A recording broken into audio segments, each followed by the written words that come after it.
Hai,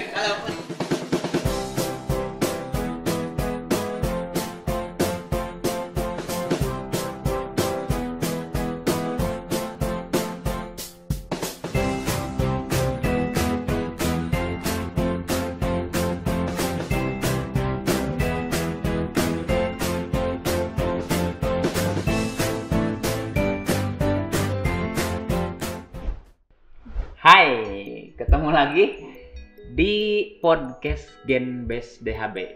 Kita masih di serinya Pimpinan Ormawa periode 2021-2022. Jika sebelum-sebelumnya kita udah wawancara Presma, kemudian juga sudah kita masuk ke Ormawa, ada Pikma kemarin dengan Teh Dia. Sekarang kita akan coba ngobrol-ngobrol deh, santai saja dengan karena kayaknya dia udah tegang banget dari tadi dengan Ketua Arteri periode 2021-2022. Yuk kita kenalan. Hai, nama saya Sasma Berani. Saya dari Prodi Sarjana Keperawatan tingkat 3. Tingkat 3. Dan sekarang sebagai Ketua Umum OKM Arteri. Arteri Pers Kampus. Oke, basically jadi kita ngobrol-ngobrol santai aja nih. Siapa? Sasa orang mana Sasa? Dari asli Sumedang. Orang Sumedang. Iya. Oke. Sekarang jadi ketua arteri. Berarti sebelum-sebelumnya anggota arteri dong. Iya. Yang menarik dari arteri apa? Kayaknya yang menarik tuh kalau dari sebelumnya kurang sih, Pak ya.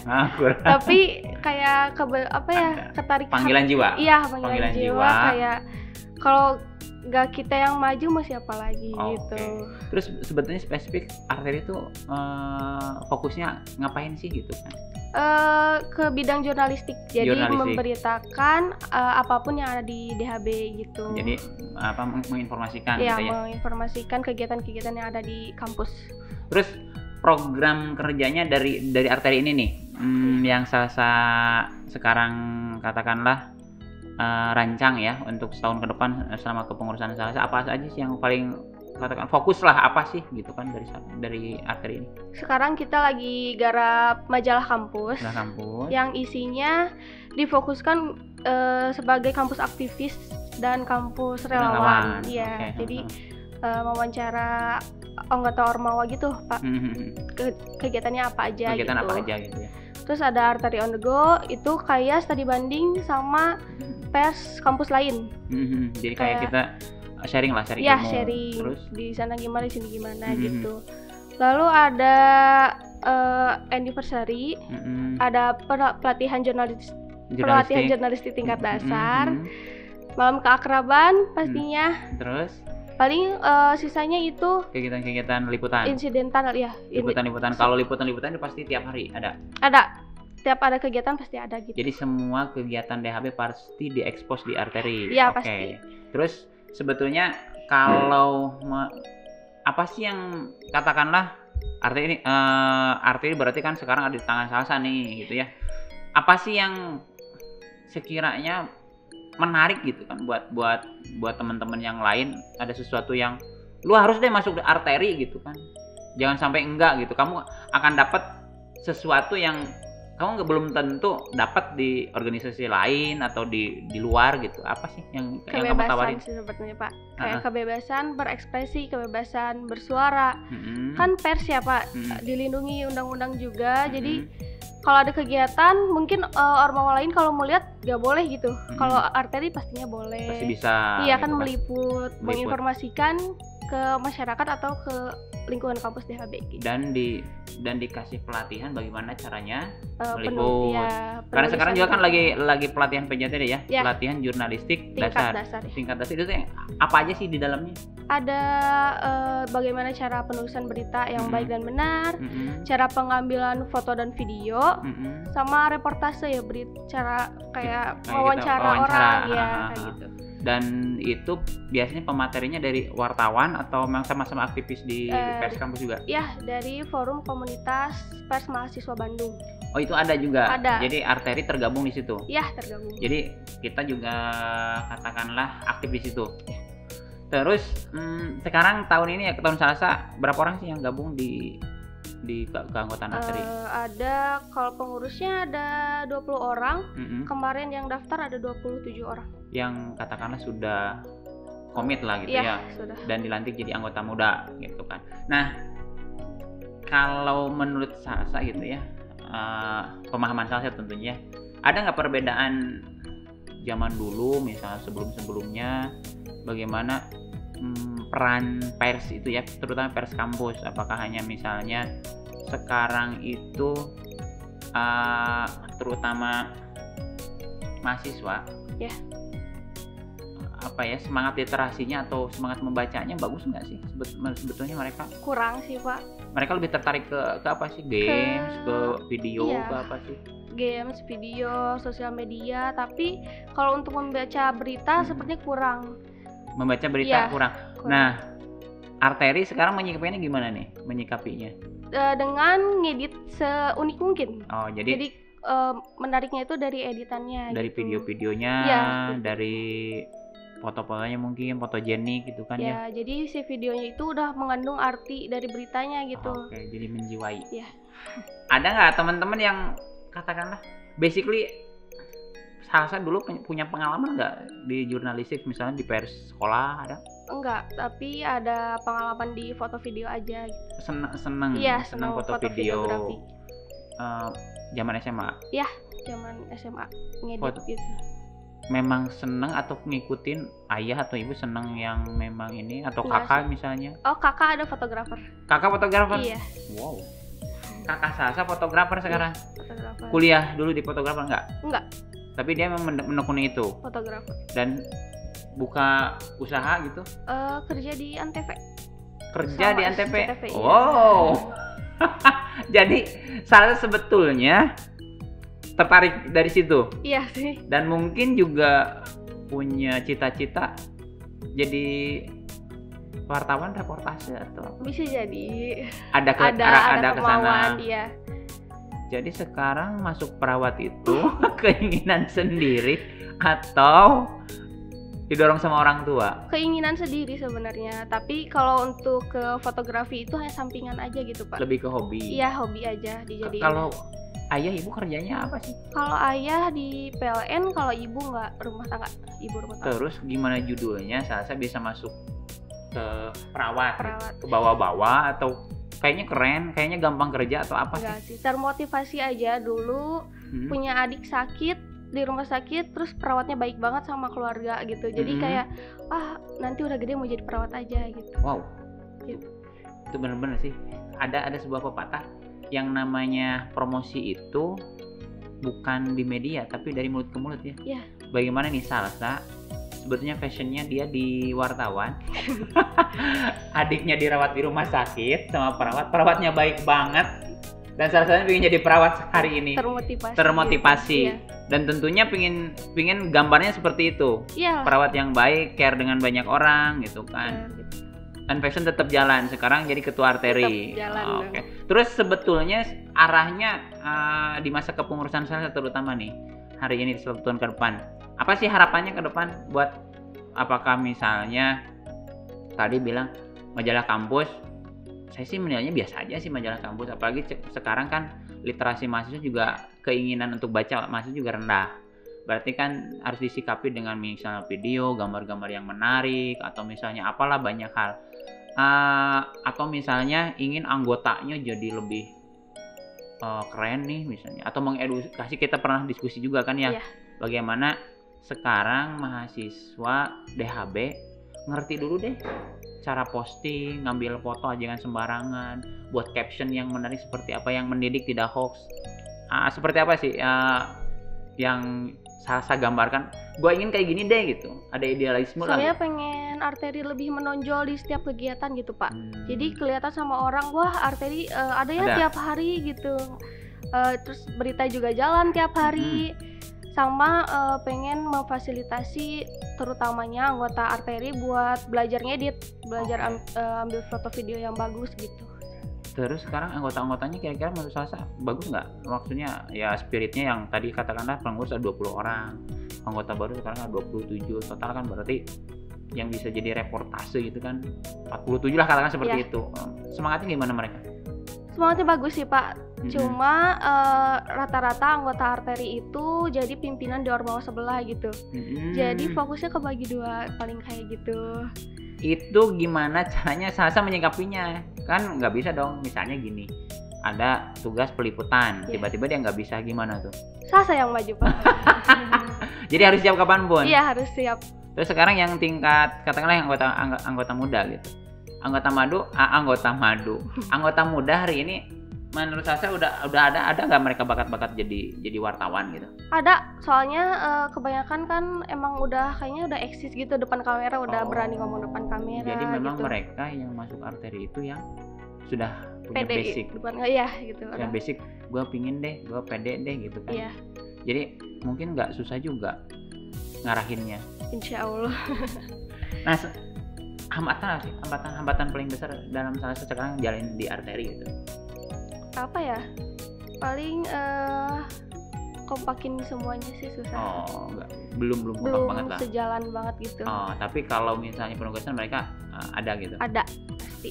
Nah, gimana caranya sekarang ngebagi waktu antara kuliah, kegiatan, bahkan kan sekarang ada penugasan relawan misalnya. Salsa suka pulang seminggu sekali, sebulan sekali? Suka, karena Sumedang deket, jadi seminggu sekali kadang pulang gitu ya. Kalaupun itu waktunya kosong. Kalau enggak. Dan ngerasa stres atau capek nggak sih? Kadang ngerasa stres atau capek, cuma healing lah Pak. Kadang healing sendirian, pergi kemana gitu, lihat yang ijo-ijo sendirian gitu. Yang ijo-ijo apa? Daun? Teh, ya daun, ke kebun teh sendirian gitu loh Pak. Kamu sendirian? Sendirian. Nggak punya geng gitu bareng berapa orang? Ada geng, coba lebih enak sendirian biar agak tenang gitu. Oh, jadi emang kamu senangnya sendiri aja, ngobrol dan mungkin dengan diri sendiri gitu ya? Berdamai sama diri sendiri. Okay. Kayak istirahat. Punya pacar? Gitu. Enggak. Pernah punya pacar? Pernah. Terakhir kapan? Januari kemarin. Ya. Jadi setahun yang lalu. Beberapa hari lagi setahun. Ya. Merayakan putus. Teman seangkatan, teman kuliah? Enggak. Bukan teman kuliah. SMA. Teman SMA. Ya. Sekarang kuliah juga dia? Kuliah. Beda inilah gitu, beda jurusan. Beda. Dan kalau saya lihat sih kamu fokus banget nih, karena juga saya kan memantau ya, beda lah spiritnya, aksinya juga, kemudian juga yang pasti karyanya juga ada kan, pemberitaan up to date di apa ya, di channelnya ini kan, terutama di IG lah, memang di situ ininya saluran beritanya. Yang biasanya kalau misalnya orang kan suka ada, katakanlah ada sesuatu yang rutinitas itu jadi bosen gitu ya. Kemudian cara menyikapi tadi, kalau oke lah untuk Salsa sendiri kan bisa dibilang menyendiri lah gitu ya, mencari suasana atau berbicara dengan diri sendiri bagaimana cari solusi. Nah, gimana menyikapi teman-teman yang jenuh gitu? Gini ya paling ngeliput, diem buat ini, gimana tuh caranya? Tuh biasanya arteri itu rapatnya di kafe gitu Pak. Oh. Jadi sambil rapatnya juga nggak formal gitu, kayak ngobrol biasa kayak gini gitu, sambil bercanda-canda di kafe. Jadi nggak terlalu. Sharing. Iya. Jadi sering ngobrol aja apa yang disampaikan, jadi nggak dibuat formal. Iya, nggak dibuat formal. Dan di kafe bayar sendiri. Iya. Kirain bayarnya sama Salsa. Nah, teman-teman ada nggak yang punya kendala masalah pribadi ya, atau masalah apapun lah misalnya yang bisa jadi ngehambat gitu kan perkembangan arteri, dan gimana sih ngeresponnya teman-teman arteri? Apakah dibiarkan saja atau ada nggak kasus kayak gitu? Enggak sih Pak, sejauh ini mah belum ada. Jadi teman-teman kompak lah sejauh ini, bisa dinikah. Terus yang saya kan melihatnya perspektif saya gitu ya, arteri itu bisa jadi harapannya gitu, karena kan sebetulnya basically saya nggak begitu ngerti juga dengan jurnalistik ya, bahwa orang yang menguasai media itu dia bisa menguasai dunia gitu. Tapi bagi saya juga kadang jenuh juga sih gitu ya, lihat gini doang gitu kan, terus ini doang gitu kan. Nah, gimana cara mengasah insting. Kalau saya kan sering ngomong, coba deh cari sudut pandang yang lain gitu ya. Kalau tiap ormawa dia pasti memberitakan dong kegiatan-kegiatannya. Sementara yang dilakukan Arteri juga kan pasti memberitakan yang ini sama juga, karena kebutuhan juga berita. Nah, untuk cari sudut pandang yang lain, apakah kita memang melihat inspirasinya dari postingan-postingan lain atau dari mana sih? Dari kegiatannya paling, Pak. Kayak di balik acara itu teh gimana gitu. Ininya ya. Ribetnya panitia lah atau behind the scene-nya lah kalau kasarnya. Jadi memang yang tidak diberitakan di ini kan ya. Yang nggak diekspos sama mereka. Terus ambisi Salsa apa sih sekarang? Ke depan untuk kehidupan pribadi. Kehidupan pribadi. Apa ya? Lulus jadi perawat, kemudian jadi reporter atau gimana sih, apa sih? Yang pengen banget mah jadi perawat sih, Pak. Jadi lulus jadi perawat. Lulus jadi perawat berarti udah lulus jadi ngambil profesi nurse dulu. Terus jadi perawat. Udah. Jadi mau ditinggalkan aja? Enggak juga? Ya kali hobi itu mah. Jadi hobi aja. Jadi hobi aja. Tapi kan kalau misalnya terjerumus pada ini gimana dong? Karena sekarang kan mau nggak mau Salsa harus menjiwai dong. Menjiwai sebagai insan pers ya. Itu ke depan apakah tetap udahlah jadi perawat aja? Apa tetap hobinya beli kamera, ada cita-cita buat studio, ada cita-cita pengen sih ada bikin buat studio. Iya, ada studio foto gitu. Terus punya teman nggak yang kalau di komunitas kan ada ya tadi yang pers kampus ya. Kalau secara pribadi ikut nggak perkumpulan kayak gitu? Ikut pers mahasiswa itu FKPMP ikut. Secara pribadi ada atau itu hanya arteri sebagai arteri tapi kalau enggak pribadi enggak, misalnya ikatan fotografi enggak ikatan apa gitu enggak Pak. Terus yang paling tokoh yang paling menginspirasi buat saya siapa? Tokoh siapa ya? Yang ya even siapapun sih sebetulnya yang paling menginspirasi siapa? Ayah sendiri pasti ya. Ayah paling menginspirasi. Kenapa tuh? Kerjanya tanpa istirahat. Tadi ayah tadi mana tadi? Di PLN. Iya. Oh iyalah PLN 24. Iya. Gak istirahat, jadi ya terus aja gitu nyari uang gitu. Ya kerja keras lah gitu. Kerja keras. Karena berarti berapa bersaudara Sasa? Dua bersaudara. Kakak sekarang? Sama aku. Kakak sekarang kuliah juga? Udah nikah. Udah. Dia kerja di Antep masih? Sama di tadi di apa? SCTV. Itu dua-duanya atau sama? Iya, dua-duanya. Bisa balik gitu. Freelance atau gimana sih? Iya, sebagai fotografer artisnya gitu loh, Pak. Oh. Di Jakarta berarti? Iya, Jakarta. Kalau si istrinya orang Jakarta atau orang sini? Orang sini. Kerja? Orang Sumedang juga, cuma kerja di TSM. Kerja TSM? Di Bank Mega. Jadi gimana bolak-balik? Pulang seminggu sekali. Ke Bandung? Iya, ke Bandung. Iya. Capek. Dan berarti Salsa ya ayah total sekarang gimana Salsa selesai kuliah? Ada nggak peristiwa dalam hidup Salsa yang memang menginspirasi itu? Paling itu sih yang menginspirasi jadi perawat gitu Pak. Waktu adik sakit itu kan soalnya adiknya sampai meninggal iya sebulan di rumah sakit. Kanker usus. Usia berapa tahun? 2 tahun. Wah, dan itu menginspirasi Salsa untuk sekarang jadi perawat. Banyak nolong orang. Iya, selama 1 bulan di rumah sakit yang nemenin tuh perawat gitu, yang kayak ngajak aku beli makan atau apa gitu, diajak main. Makanya kayak mau jadi perawat aja gitu. Lihat gitu. Iya, lihat. Yang ya sosok yang menginspirasi banget. Iya. Tahu nggak perawatnya siapa? Atau keseluruhan? Ya, udah lupa. Oke, terakhir.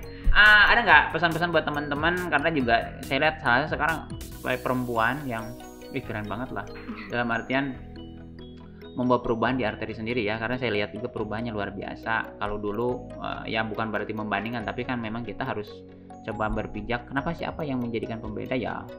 Saya lihat artis sekarang jauh lebih up to date dalam konteks pers kampusnya jalan gitu ya. Jadi memberitakan semua kegiatan yang ada di kampus dengan sudut pandangnya tadi arteri. Ada nggak statement buat teman-teman buat ya mereka untuk untuk tidak takut melangkah, kemudian jangan jadi kaum rebahan gitu, apa sih? Paling harus keluar dari zona nyaman sih Pak. Mau berani membawa perubahan, keluar dari zona nyaman. Soalnya sama Gisa Salsa juga. Dulunya kaum rebahan juga. Kan tahun lalu juga saya sebagai pengurus di arteri. Ya tahulah progres arteri seperti itu. Nggak membawa perubahan, tapi setelah Salsa terpilih jadi ketua, ya, mau keluar dari zona nyaman, tinggalin apa yang menghambat di hidup gitu. Oke. Jadi lebih produktif aja.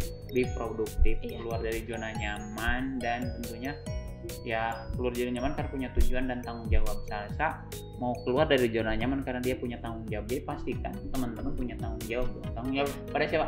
Pada diri sendiri. Untuk apa? Perubahan. Oke, Salsa, makasih banget waktunya, luar biasa. Arteri makin jaya, Amin. makin keren, dan makin up to date beritanya. Dan gitu aja buat sobat-sobat DAB, kita ketemu lagi di sesi berikutnya untuk video normal berikutnya. Sudah.